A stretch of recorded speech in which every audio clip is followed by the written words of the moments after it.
യുഎഇയിൽ ജിദ്ദയിൽ അൽസലാമയിൽ പ്രവാസികൾക്കിടയിലും അതുപോലെ തന്നെ സൗദി പൗരന്മാർക്കിടയിലും വളരെ നല്ല അഭിപ്രായമാണ് കഫ്തിരിയ ഷുറൂക്കിലെ താമിയ ഫലാഫിൽ എന്ന വിഭവത്തെക്കുറിച്ച്. സത്യത്തിൽ എങ്ങനെയാണ് നിങ്ങളത് ഇവിടെ തയ്യാറാക്കുന്നത്? ഏതൊരു ഭക്ഷണത്തെയും അത് നല്ലതാണോ ചീത്തയാണോ രുചിയുള്ളതാണോ ഇല്ലാത്തതാണോ എന്ന് തീരുമാനിക്കുന്നത് അത് കഴിക്കുന്ന ആളുകളല്ലേ. നമ്മളെ സംബന്ധിച്ചിടത്തോളം നമ്മളിവിടെ ചെയ്യുന്നത് അധിക സാധനങ്ങളൊന്നും ചേർക്കാതെ വളരെ ചിലവ് ചുരുങ്ങിയ രൂപത്തിൽ എന്നാൽ വളരെയധികം ടേസ്റ്റിലും നമ്മളിവിടെ ഉണ്ടാക്കി കൊടുക്കുന്നു. അതുകൊണ്ടായിരിക്കും ആളുകൾ ഇങ്ങോട്ട് വരുന്നതും നമ്മളുടെ സാധനങ്ങൾ വാങ്ങിക്കുന്നതും. ഞങ്ങളെങ്ങനെയാണത് തയ്യാറാക്കുന്നത് എന്നുള്ളത്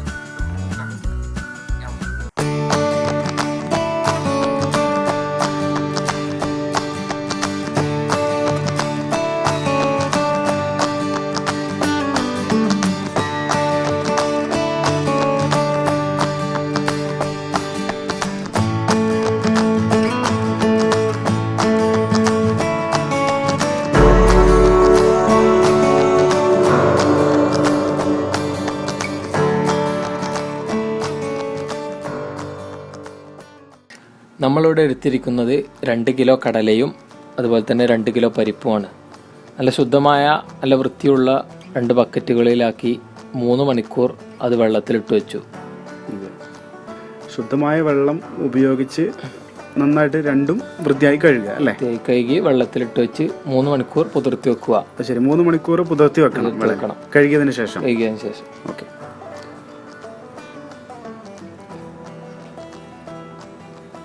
പിന്നീട് നല്ലവണ്ണം അത് ഒന്ന് കൈ കൊണ്ട് കഴുകി അതിലെ ചളിയും അഴുക്കുമെല്ലാം കളഞ്ഞ് നല്ല ഒരു ഓട്ടയുള്ള ഒരു പാത്രത്തിലേക്ക് അത് മാറ്റിയാൽ ഏറ്റവും വെള്ളവും ചളിയോ അതിനൊപ്പം ഒഴുകിപ്പോയിക്കോളും.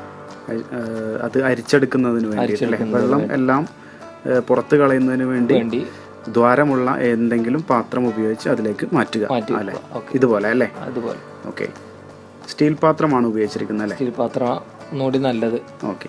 ശേഷം പിന്നെ നമ്മൾ വൃത്തിയാക്കി വെച്ച വെളുത്തുള്ളി, ഇഞ്ചി, മുളക്, മല്ലിയില, പുതിനയില അതെല്ലാം നല്ല വൃത്തിയായി കഴുകി തൊലികളെല്ലാം കളഞ്ഞ് ശുദ്ധീകരിച്ച് വെക്കുക. എന്നിട്ട് നമ്മൾ കടലയും പരിപ്പും അതുപോലെ തന്നെ നമ്മൾ വൃത്തിയാക്കി വെച്ച ഈ പച്ചക്കറി സാധനങ്ങളും അതിലേക്ക് ചേർക്കുക. എന്നിട്ട് പിന്നീട് അതിലേക്ക് ആവശ്യമായ ഉപ്പ്, അത് ഓരോരുത്തർക്ക് അതിനനുസരിച്ചുള്ള ഉപ്പ് ആദ്യം അരക്കുമ്പോൾ തന്നെ അത് ചേർക്കേണ്ടതാണ്. ഇത് അരക്കുന്നതിന് മുമ്പ് അത് ചേർക്കണം. എല്ലാം ഒന്നിച്ച് ചേർത്ത് അത് മിക്സ് ചെയ്യുക നല്ലവണ്ണം. മല്ലിയില, പുതിനയില, ബൽദൂനസ് എല്ലാം മിക്സ് ചെയ്തതാണ്. നമ്മൾ വളരെ കുറച്ച് മാത്രമേ ഇത് ഉപയോഗിക്കുന്നുള്ളൂ ഇലകളെല്ലാം. അതുപോലെ തന്നെ ഇത് പച്ചമല്ലി, മല്ലി അതും നമ്മൾ അതിലേക്ക് ചേർത്ത് നല്ലവണ്ണം കൈകൊണ്ട് ഇളക്കിയെടുത്തു മിക്സ് ചെയ്യണം. എല്ലാ ഭാഗത്തേക്കും അത് ഉപ്പും അതിന്റെ മറ്റു ഇൻഗ്രീഡിയൻസ് മൊത്തം എല്ലാ ഭാഗത്തേക്കും എത്തുന്ന രൂപത്തിൽ നന്നായിട്ട് ഇളക്കി മറിക്കുക. ഇതിലേക്ക് പലരും പല കോലത്തിൽ ചേർക്കുന്നുണ്ട്. കുറെ ഇലകളും അതും ചേർക്കുന്നുണ്ട്. നമ്മൾ വളരെ കുറച്ച് മാത്രമേ ചേർക്കുന്നുള്ളൂ. അതാണ് അതിന്റെ ടേസ്റ്റും.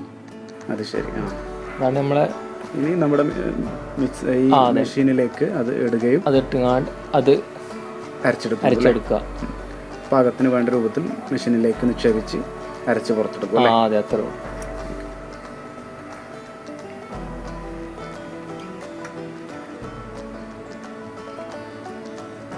അങ്ങനെ അത് മുഴുവൻ അരച്ചെടുത്തതിന് ശേഷം ആണ് ഇനി ബാക്കിയുള്ള പരിപാടി ചെയ്യുന്നത് അല്ലേ? അതെ.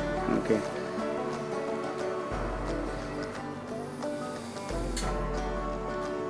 ഇത് എത്ര കിലോ തൂക്കം ഉണ്ടാവും? ഇത് രണ്ടും കൂടെ 4 കിലോന്റെ മുകളിൽ വരുന്നുണ്ട് അല്ലേ? അപ്പോൾ നിങ്ങളിപ്പോൾ ഇത് ചെയ്യുന്നത് 4 കിലോ തൂക്കമുള്ള പരിപ്പും കടലയും രണ്ടും പകുതി എടുത്ത് പിന്നെ കുറച്ച് വെളുത്തുള്ളി അതൊക്കെ കൊടുത്ത്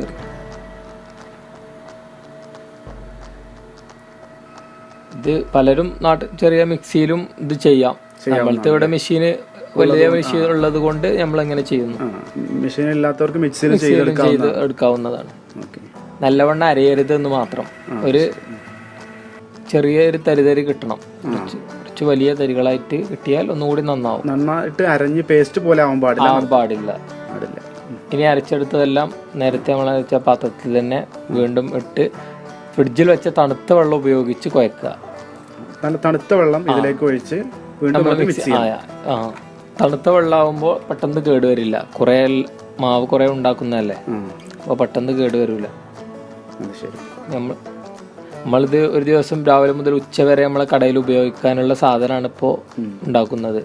ആവശ്യത്തിന് അതിൻ്റെ ഉപ്പും കാര്യങ്ങളൊക്കെ നോക്കി ഉറപ്പ് വരുത്തിയതിന് ശേഷം രണ്ടാമത് നമ്മൾ ഒന്നുകൂടി അത് അരച്ചെടുക്കുക.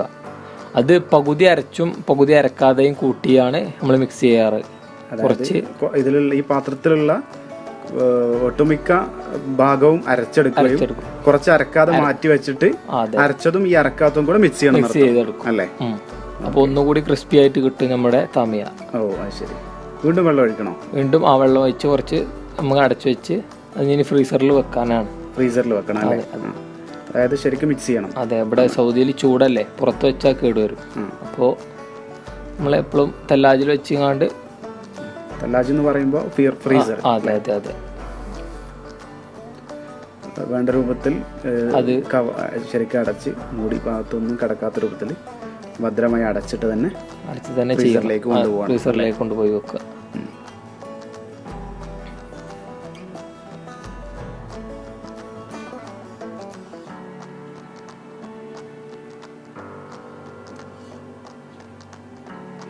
ഫ്രീസറിൽ എത്ര നേരം വെക്കേണ്ടതുണ്ട്? ഫ്രീസറിൽ നമ്മൾ ആവശ്യത്തിന് അത് ഐസ ആവാതെ വിധത്തിൽ വെച്ചാൽ മതി. പിന്നെ നമ്മൾ സാധാ ഫ്രിഡ്ജിലേക്ക് മാറ്റുക. എന്നിട്ട് ആവശ്യത്തിന് നമ്മൾ എന്ത് ചെയ്യുക, അതിൽ നിന്നും കുറച്ചെടുത്ത് നമ്മൾ എണ്ണയിലിടാൻ പാകത്തിന് കുറച്ചെടുക്കുക. അതിലേക്ക് അത് അപ്പസോഡ അത് കുറച്ച് ആവശ്യത്തിന്, അതുപോലെ തന്നെ വെളുത്ത എള്ളാണ് പിന്നെ ഇടേണ്ടത്.